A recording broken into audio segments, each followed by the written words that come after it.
জানো, আমার বয়স যখন 19 তখনই সদরুদ্দিনের সাথে আমার প্রথম দেখা হয়। আমার কত স্বপ্ন ছিল, কত কিছু যে ভাবতাম। লতে ভর্তি হওয়ার সুযোগও পেয়েছিলাম। ওহো, মার্সিন থেকে এসেছিলাম, হোস্টেলে থাকতাম। একদিন রাতে আমরা কয়েকজন বাইরে যাওয়ার প্ল্যান করেছিলাম। একটা বাড়ি গিয়ে প্রথম সদরুদ্দিনকে দেখি। ভীষণ স্মার্ট, দারুণ পার্সোনালিটি। ওখানকার সবওয়েটার সবাই যেন শুধু ওর কথাই শুনছে। কাছে এসে বলল আমাকে একটা ড্রিঙ্ক করাতে চায়। আমি না বলেছিলাম, ও নিতেই পারেনি। ও তো অনেক বড় লোকের ছেলে, তাই কখনোই না শুনেনি। অনেকদিন আমার পেছনে ঘুরেছে। সত্যি? হ্যাঁ, আমার কলেজের সামনে দাঁড়িয়ে থাকতো, প্রতি রাতে হোস্টেলে আমার জন্য ফুল পাঠাতো। শেষ পর্যন্ত আমি রাজি হয়ে যাই। কয়েকদিন আমরা ঘোরাঘুরিও করি। শ্যাম্পেন খাওয়া আর শহরের দামি রেস্টুরেন্ট বুক করে ফেলা। আমি তো ছোট শহর থেকে আসা মেয়ে, এসব আগে দেখিনি, তাই সব কিছু দেখে আমি মোহে পড়ে গিয়েছিলাম। তারপর বিয়ের প্রপোজাল দেয়, কিন্তু বাবাকে কিভাবে বোঝাবো? কারণ ও তো মাফিয়া। বাবা কখনোই রাজি ছিল না।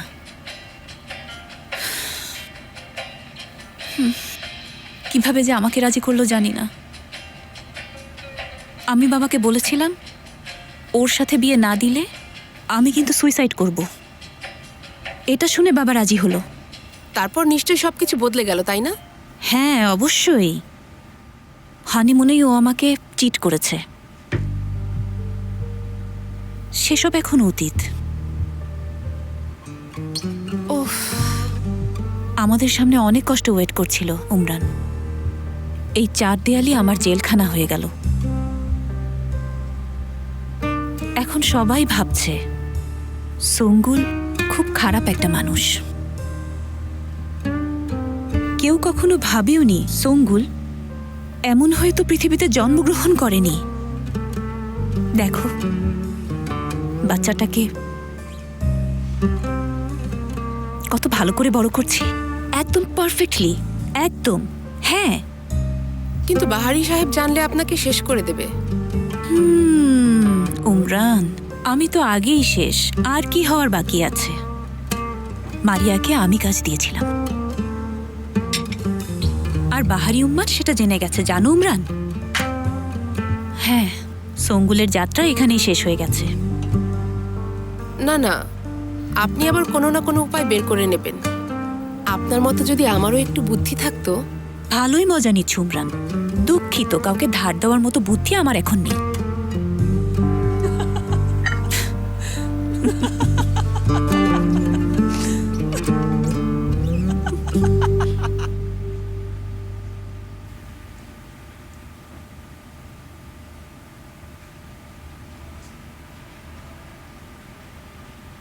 আসলে সব আমার দোষ। আপনি যদি আমার কথা না শুনতেন, ওই লোকটাকে ক্ষমা না করতেন, আমি নিজেকে ক্ষমা করতে পারছি না। না না, এর সাথে আপনার কোনো সম্পর্ক নেই। ও না হলে অন্য কাউকে দিয়ে করাতই। এত বছর আপনি এসব করে কিভাবে বেঁচেছিলেন? তখন আমি তরুণ ছিলাম, বন্ধু ছিল আমার, পরিচিত মানুষ ছিল যারা আমাকে ভালোবাসতো, সম্মান করত। তখন কেউ সহজে এমন কিছু করার সাহস পেত না। যেদিন নিজেকে গুটিয়ে নিলাম সেদিন থেকেই আমার উপর আঘাত আসতে শুরু করলো। তাহলে এসব আর কতদিন চলবে? যতদিন চলে চলুক।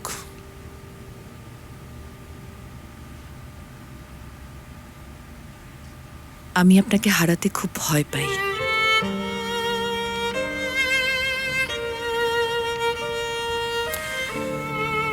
আপনি তাহলে আমি যখন থাকবো না সে সময়টার জন্য নিজেকে প্রস্তুত করুন। আমি এখন একটু আসছি, ঠিক আছে?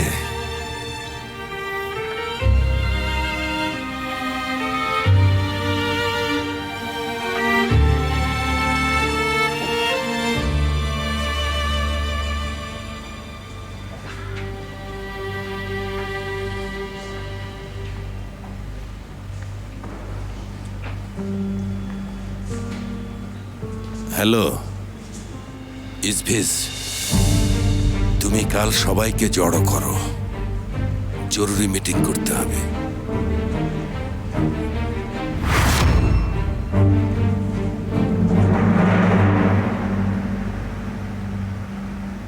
তাহলে বাবা কোথায় গেল? তোমাকে রেখে একাই চলে গেল? হঠাৎ চলে গেল। ভাই এলো আর বাবা উধাও, তুমি মায়ের কাছেই থেকে গেলে।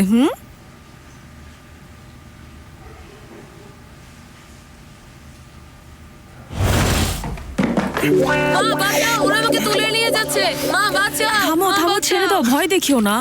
আরে সিনান, এটা আমি আমি বাবা, হ্যাঁ আমি। বাবা, জি তোমার বাবা। বাবা, ইয়েস তোমার বাবা। তুমি নাকি চলে গিয়েছিলে? আমি কিভাবে তোমাকে রেখে চলে যাই বলো? বাবা কি তোমাকে ছেড়ে কখনো যেতে পারে? কি হলো, গাড়ি নষ্ট হয়েছিল নাকি? নাকি আয়েশা তোমাকে রেখে চলে গেছে? একটা কথা বলি, মন খারাপ করলে কিন্তু তোমাকে আরো বেশি সুন্দর লাগে। হ্যাঁ, দরকার হলে আবার মন খারাপ করব। বাবা, একটা কথা বলো তো, আমাকে ছেড়ে গেলে না কেন? ভাবলাম আমার ছেলেকে খুব মিস করব আমি। ছেলেকে ছাড়া আমি কোনোভাবেই থাকতে পারবো না।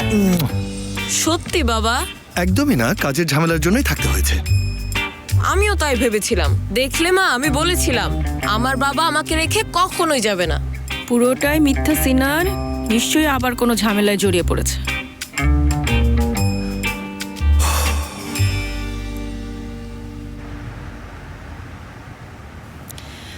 আচ্ছা, ওর অপারেশন হয়েছে তাই তো?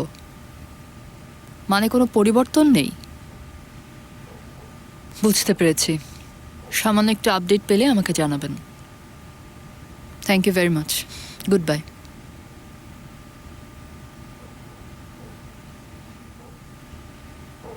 হসপিটালে কথা বলেছিলে? হ্যাঁ, একবার ওই জানোয়ারটাকে পেলে পিস্তলের সবকটা বুলেট ওর মাথায় ভরে দেব। এহসান আর আদিল দুজনেরই। শুয়ে পড়বো ভাবছিলাম, কিন্তু আমার ঘুম আসবে কি না জানি না সেফার। কিন্তু তোমাকে বিশ্রাম নিতে হবে। চলো, এসো। বাচ্চারা কি করছে? কি আর করবে, খাওয়া দাওয়া শেষ করে ঘুমিয়ে পড়েছে। ও নিজের সব বন্ধুদের নিয়ে এসেছে। খুবই দুষ্টু।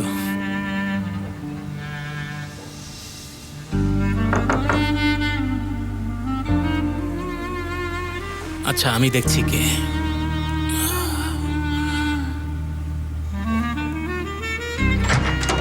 আঙ্কেল, আমি কি এই রুমে ঘুমাতে পারি?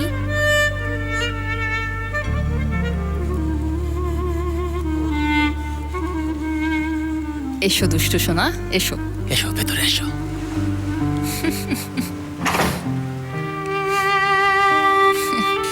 এটা গায়ে দাও, চলো। ঠিক আছে, ঘুমাও। শুভরাত্রি।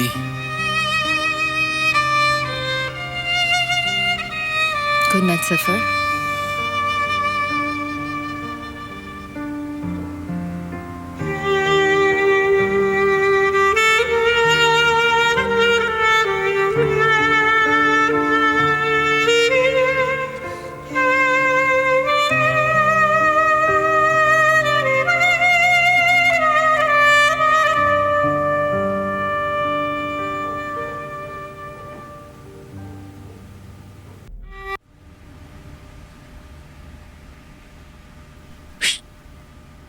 এই চশমাটা কেন? ডক্টর আঙ্কেল বলেছেন পড়াশোনার জন্য আমার চোখের দৃষ্টি দুর্বল হয়ে ও যাচ্ছে। তাই নাকি? ডক্টর আঙ্কেল পড়াশোনার কথা বলেছেন নাকি কম্পিউটারে গেম খেলার জন্য? হতেও পারে, সেটারও একটা প্রভাব আছে। বাবা, তোমার কি আয়েশা আন্টির সাথে ঝগড়া হয়েছে? আমরা কবে ঝগড়া করেছি বলো তো? মানে মাঝে মাঝে তো তোমাদের ঝগড়া হয়।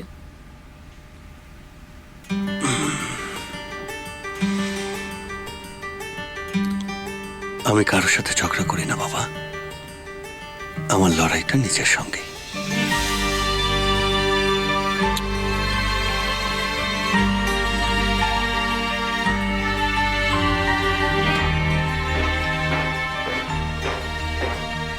কি করছো সিনান? বাবা তো ঘুমিয়ে পড়েছে মা। তাহলে ঘুমোতেই দাও।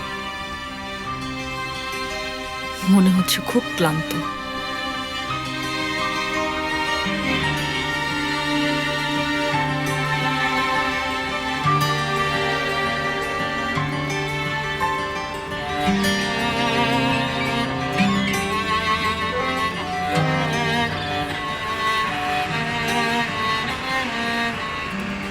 আমি এখন বের হচ্ছি বাবা, কোনো আপডেট আছে?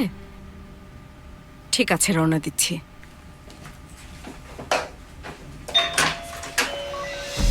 আপনি কি আয়েশা উম্মান? হ্যাঁ বলুন। আপনাকে একটু আমাদের সঙ্গে থানায় আসতে হবে। কেন? ডক্টর বাহাব জেবেজির হত্যাকাণ্ড, গতকাল সকালে তাকে হত্যা করা হয়েছে। এর সঙ্গে আমার কি সম্পর্ক?